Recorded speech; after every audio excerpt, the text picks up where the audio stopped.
Hello po sa inyong lahat mga ka-crypto. Ako po si Pinoy Crypto Trader at sa video na ito ay pag-uusapan po natin ang mainit na balita tungkol dito kay XRP.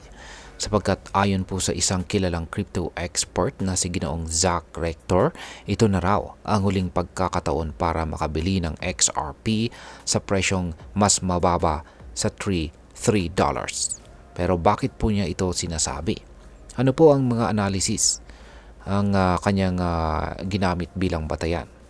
At maliban dito ay ano po ang magiging epekto nito sa atin bilang mga Pinoy crypto traders at investors, lalong-lalo na sa mga interesado kay XRP.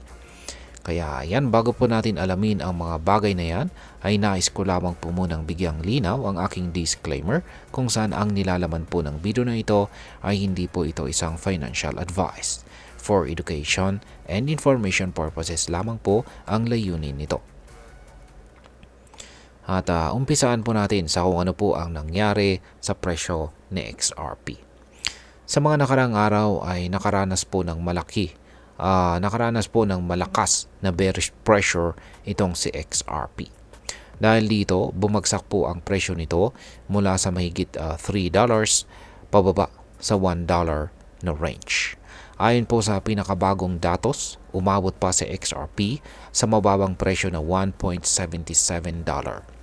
Bagamat bahagyang nakabawi ito sa $2.36, nakapagtala pa rin ito ng malaking 15% na pagbaba sa loob ng 24 oras. Ang ganitong sitwasyon ay maaari pong nakakapanghina ng loob para sa mga holders ng XRP. Pero ayon po kay Ginoong Zach Rector, isa raw itong magandang pagkakataon para bumili ng XRP sa murang halaga. Ngayon ay bakit po sinabi ni Ginoong Zach Rector na ito na ang final dip? Ayon po kay Ginoong Rector, may pattern na sinusunod ang presyo ng XRP. Ikinumpara po niya ito sa mga nakaraang market behavior kung saan ang 3 beses na bumaba sa XRP sa ilalim po ng presyong $2 bago umakyat muli sa all-time high na $3.40. Naniniwala si Ginoong Rector na ang pagbabaw ni XRP sa ilalim ng $3 ay isang final backtest bago ang posibleng pag-akyat nito sa bagong all-time high. Kaya naman hinihikayat niya ang mga investors na samantalahin ang pagkakataong ito para makapag-accumulate ng XRP habang mura pa. Dagdag pa rito ay inaasahan niyang tataas ang presyo ng XRP sa $4 sa susunod na rebound. Ngayon ay ano naman po ang sinasabi ng ibang mga analyst? Hindi lamang po si Ginoong Zach Rector ang naniniwala na magandang bumili ng XRP sa kasalukuyang presyo. Meron din po tayong dalawang eksperto na rin dito na nagbahagi ng kanilang mga opinyon. Una ay si Ginoong Steph. Ayon po kay Ginoong Steph, ay nagkaroon po ng 3 matinding breakout sa XRP nitong nakalipas po na taong 2017 bull run. Pero umabot pa rin ito sa napakalaking 110,000% na gain. Sa kasalukuyan, mula sa recent peak na $3.40 hanggang sa mababang 1.775, yan, $1.775, bumagsak si XRP ng 48%. Pero ayon po kay Ginoong Steph, dips don't end bull runs. They fuel them. Kaya yan ang tindi. Pangalawa ay si Ginoong Michael. Ayan. Sa hiwalay po na komentaryo ay sinabi naman po ni Ginoong Michael na mas mataas na raw ngayon ang tsansang malampasan ni XRP si Ethereum. Kaya naman ay recommendation niya na mag-accumulate ng XRP sa mga susunod na linggo.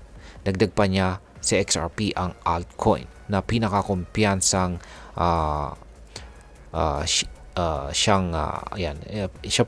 ito po yung XRP or altcoin.